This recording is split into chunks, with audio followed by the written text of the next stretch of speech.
Hello guys. तो आप सभी का एक बार फिर से स्वागत है हमारी चैनल पे। और आज जो हमारे पास फ़ोन है वो फोल्ड 4 है। आप जैसे कि देखते हो इसकी जो बाहर की डिस्प्ले वो कंप्लीट आ रही है, जो इसकी मेन डिस्प्ले है वो ब्लैंक है, वो आ नहीं रही है। वो सम टाइम आती है, सम टाइम नहीं आती है। तो इसमें फ्रेंड्स अगर ऐसा प्रॉब्लम है तो आपको पूरी डिस्प्ले जो है इसकी काफ़ी एक्सपेंसिव है। जो मेन डिस्प्ले है वो अप्रोक्स इसकी डिस्प्ले जो है वो 24,000 है। तो अगर आपके भी पास ऐसा कोई प्रॉब्लम है तो इसमें जो है वो डिस्प्ले चेंज करने की कोई ज़रूरत नहीं है। सिर्फ जो इसके ये जो बेल्ट होते हैं, ये बेल्ट चेंज करने से प्रॉब्लम सॉल्व हो जाता है। तो वीडियो में बने रहिए एंड तक, इसकी पूरी प्रोसेस हम दिखाने वाले हैं फ्रेंड्स।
तो गाइस देखिए डिस्प्ले हमारी यही डिस्प्ले जो है वो ओके हो गई है। इसमें ये जो फ्लेक्स है ये डैमेज हो गए थे तो इसको चेंज कर दिए।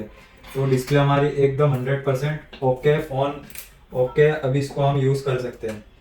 देखिए बाहर की डिस्प्ले भी आ गई है और अंदर की भी डिस्प्ले इसकी 100% ओके आ गई है। तो आपके भी पास अगर ऐसा कोई फ़ोन हो तो आप हमें भेज सकते हो। Thank you friends.